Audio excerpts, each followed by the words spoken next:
25 yoshli Julia umri davomida juda ko'p mazax qilindi va yerga urildi. Boshlang'ich sinfda u tish briketlari borligi uchun masxara qilindi. Yuqori sinfda va hatto universitetda ham u yetarlicha aqlli emas edi. U shunchaki o'rtachadan pastdagi jamiyatdan uzilgan qiz edi. U doim boshqalar u haqda hech narsaga yaramaydigan, qobiliyatsiz qiz deb o'ylashlaridan qo'rqardi. Bir tarafdan bu rost edi. Juliada hech qanday iste'dod yo'q. U kunu tun ko'rpasidan chiqmasdi. Ba'zan esa televizor ko'rardi. Boshqa paytlar esa u faqat yerdi va kunni behuda sarflardi. Ma'nosiz kunlar shu tarzda o'tardi. Toki bir narsa o'zgarmaguncha. Julia hayotida 180 gradus o'zgarish qildi. Lekin hech kim buni qanday sodir bo'lganini bilmasdi. Julia doim san'atga qiziqqan, lekin aqalli bitta ham rasm chizmagan. Atrofidagi barcha unga orzusidan kechishni aytardi va Julia shunday qilgandi ham.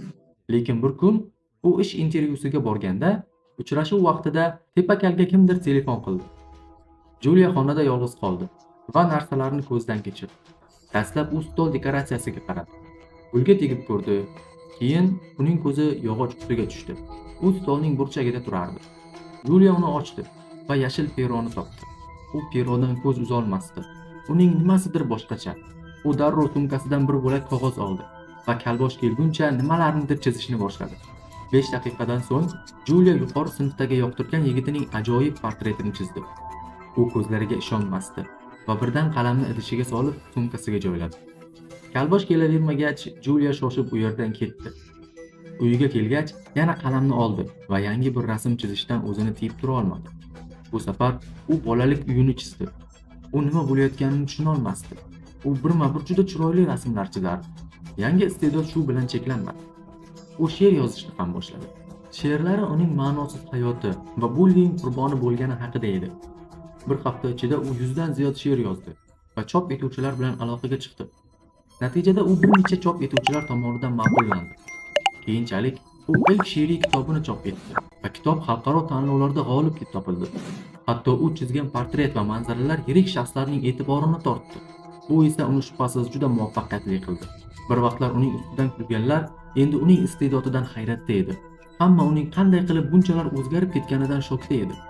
Ayni paytda haligi tepakal peroni hech qayerdan topa olmayotgandi. Toki u Julianing rasmlar ko'rgazmasiga kelmaguniga qadar. U intervyuga kelgan qizni darrov tanidi. U Juliaga yaqinlashayotganda qiz ham uni esladi. Kalbosh qizdan Peros haqida so'radi. Ammo Julian Pero haqida hech narsa bilmasligini aytdi. Kalbosh ham sira bo'sh kelmagach, Julian uni chetga olib o'tdi. Tepakal hali tugallanmagan chizmalar ustidagi Peroni darrov tanidi. U qalamga yaqinlashayotganida Julian undan epchil chiqdi. Julian unga do'q qilib, ko'rgazmadan ketishini va boshqa uni bezovta qilmasligini aytdi. Kalbosh ko'nmay u tomon yaqinlashdi. Shunda Julian o'zini tutolmay Peroni temir uchi bilan Kalboshning bo'ynini kesib yubordi. Kalboshning qichqirig'ini eshitgan ko'rgazmadagi hamma xonaga yig'ildi. Tepakalning ahvoli og'ir edi. Zudlik bilan tez yordam uni kasalxonaga olib ketdi. Hammaga salom. SCP-Uz kanaliga xush kelibsiz. Talablarga binoan men bugun sizlarga SCP-067 Pero haqida aytib beraman. Har xil ruchkalardan ehtiyot bo'lishlari uchun videoni do'stlaringizga ham ulashing.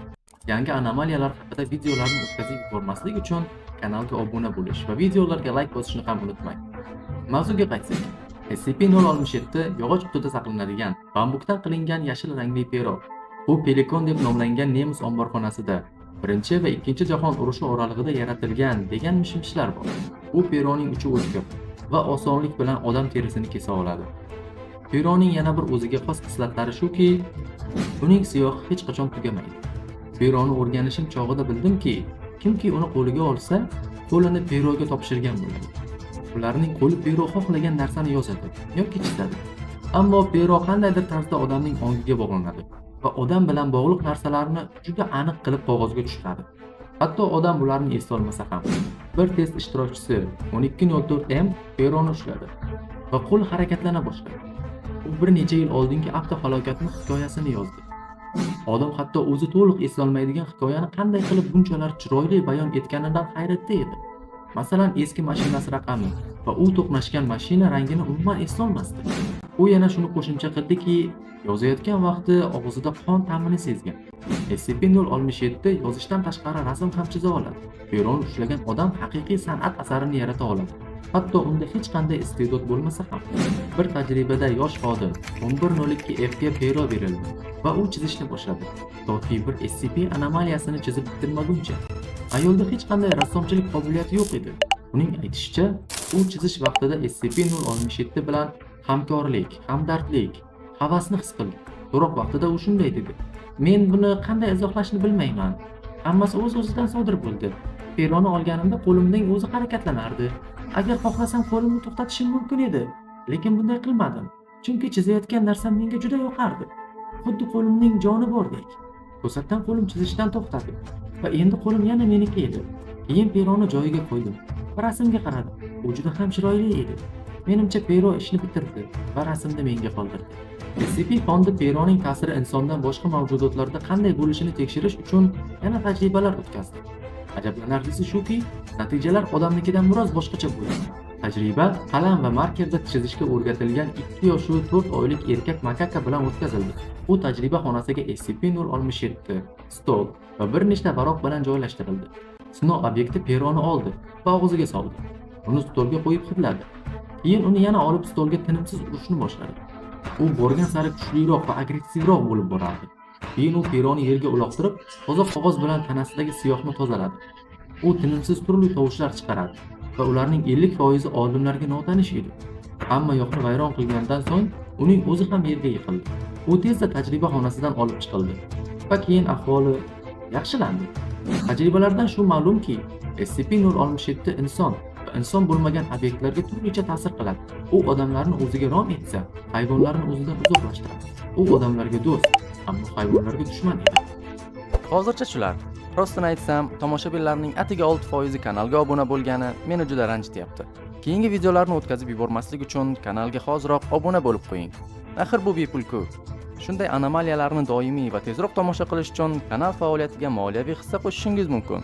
Har holda uyim yonib ketdi deb pul so'ramayapman. Reklama uchun ham bemalol murojaat qilishingiz mumkin. Telefonim ochiq bo'ladi. Albatta hazil.